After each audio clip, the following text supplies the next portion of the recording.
संमेलन झालेली इतकी वर्ष झालेली 99 संमेलन, त्यांची रूपरेखा, त्यांचं कार्य, त्यांचा विस्तार हा एक महासागरासारखा विस्तार असतो. 99 संमेलन, त्याचा आढावा घ्यावा लागतो. दुसरा महासागर उभा असतो, ज्यात आता नुकतेच पोहून आलेले आहेत यशस्वीरित्या. संमेलन स्थळ,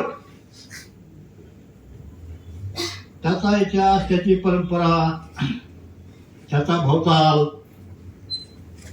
या सगळ्यांना मुठीत पकडणं म्हणजे आता 2 समुद्र झाले. एक महासागराचा, संमेलनाचा महासागर, संमेलनाचा, आणि एक शहराचा महासागर. या 2 संमेलनांना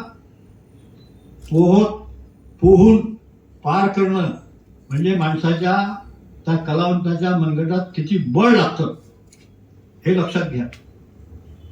मी या गीताला असं म्हणतो की या दोन्ही महासागरातून एक एक उंजळ घ्यायची आणि ते शब्दातून त्याच महासागराला अर्पण करायची, जसं आपण अर्घ्य अर्पण करतो.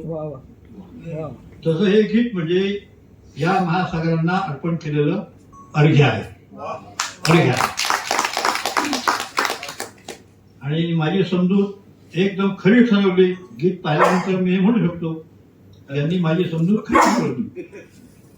काय असतं की इतका विस्तार आहे, इतका व्यापक आहे. आता सातारा म्हटलं तरी किती कलावंत, किती कवी, किती लेखक, किती संशोधक, किती अभ्यासक, त्यातून नेमकं कोणाला पकडायचं, नेमकं कोणाला उचवायचं.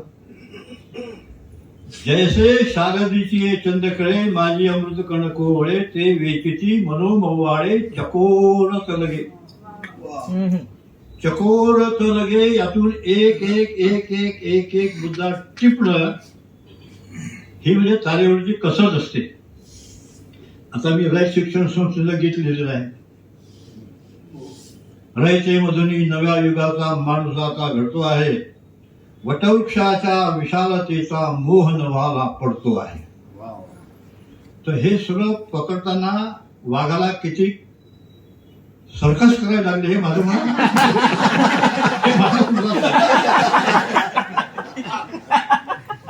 एवढी सर्कस करावी लागते आणि ते यांनी केलेली जाणवते, दिसते.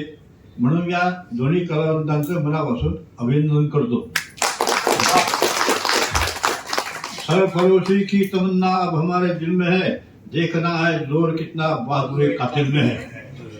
एवढा मोठा पसारा समोर असताना हा पसारा कलावंताच्या बाहूमधलं जोर, प्रतिभेची ताकद, प्रतिभेचं सामर्थ्य अजमावित असतो. आणि त्या कसोटीला हे उतरलेले आहेत म्हणून त्याचं मनपूर्वक अभिनंदन करतो. आता मी वाचतो.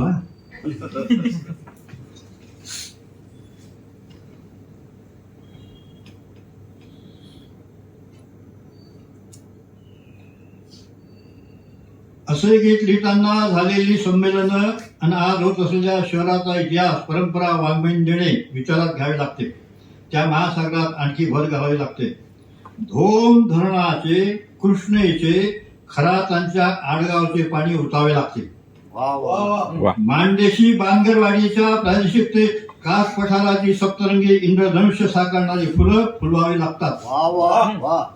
श्रीनिवास कुलकर्णीच्या डोहात यथेच्छ डुंबावे लागते. कृष्णाकाठी वाहणारे सह्याद्रीचे वारे मुठीत पकडावे लागते.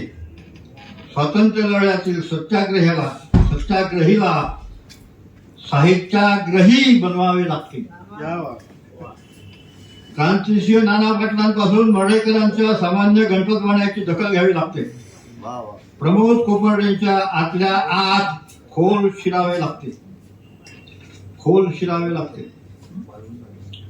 साताऱ्याला जाता जाता सांडलेल्या बुगडीचा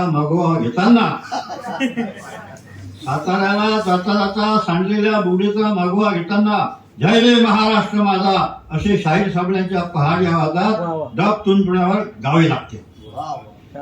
मराठी मनातलं हे वैशिष्ट्य आहे. बुगडी, लावणी ही शायरी. माझा मराठीचा जीवनाचे होऊन लावणी, देई जफावरी थाप बोले शाहिराची वाणी. हे माडगुळकर आणि हे साबळे मला माहित नसतं तर मी ह्या ओळी लिहू शकलो नसतो. मला मराठीचा जीवनाचे होऊन लावणी, देई जफावरी थाप बोले शाहिराची वाणी. घाम गाळून लावतो बुक्का काळीचा कपाळी, तमाशाचा रंगणारा गातो पहाटे भुपाळी. राहे चोखया होऊन विठ्ठलाच्या पायरेशे, राहे चोखया होऊन विठ्ठलाच्या पायरेशे, माझा पुंडलिक ठेवे उभा विटेवरीच्याशी.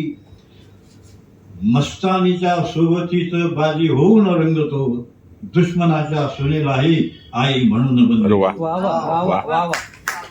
ही सगळी या लोकांची कृपा आहे. डब तुंतुण्यावर गावे लागते तेव्हा पुढे सज्जनगडाच्या पायथ्याशी वसलेला उपरा आपल्या मनातही स्थान मांडून बसतो. अजिंक्य तारा आणि प्रतापगडाच्या धडाडणाऱ्या तोफा आपल्यातील पुरुषार्थ आधी जागवतात. आपल्या अलौकिक ज्ञान साधना आणि तपश्चर्याने तर्कतीर्थाने वाईच्या पाहून तीर्थाला ज्ञानातीर्थ करताना पाहून नतमस्तक व्हावे लागते. दिलीप जगतापांची, तुषार भद्रेंची नाट्य साधना, सविता प्रभुणे, चारुशिला साबळे, निळूभाऊंचा जोरकस अभिनय, पाटणेंचं कर्तृत्व वक्तृत्व, अरुण गोडबोलेंचं कर्तृत्व आपली सांस्कृतिक उंची वाढत जाते. नायगाव, सावित्रीबाईचं असं गाव ज्यांना स्त्री जीवनाचं दबलेलं विश्व बदलून टाकलं नाव गाव. सामाजिक आणि वाङ्मयीन दोन्ही आघाड्यांवर केलेला चिरंतन संघर्ष, काळोखाच्या प्राक्तनाला उजेडाचे दान द्यावे, जीव लावावासाठी वेळ येता प्राण द्यावे. त्यांच्या काव्यफुलातूनही त्याची प्रचिती येते. हाच वारसा कृषी जीवनात, तोच वारसा वेदांतिका राजे भोसले शेतकऱ्यांच्या आर्थिक उन्नयनासाठी चालवित आहेत. उजाड होऊ पाहणाऱ्या महाराणावर हरित विश्वाची निर्मिती करणारे देवराई सयाजीच्या धडपडीतून उद्या साकार होईल. एक ऐतिहासिक दस्तावेज या झाडांच्या रूपाने महाराष्ट्राला सयाजी देतो आहे. आता हे जे सगळं मी वाचतो आहे आणखी खूप आहे.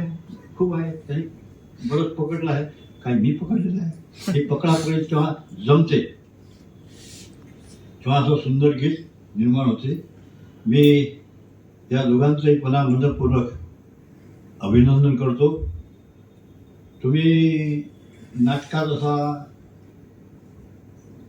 उद्या सिनेमात जा, पण हम किसी से काय म्हणतात ते, हमसे जमाना है जमाने से हम नहीं, हम किसी से कम नहीं. एवढा आत्मविश्वास आपण बाळगून पुढे वाटचाल करावी.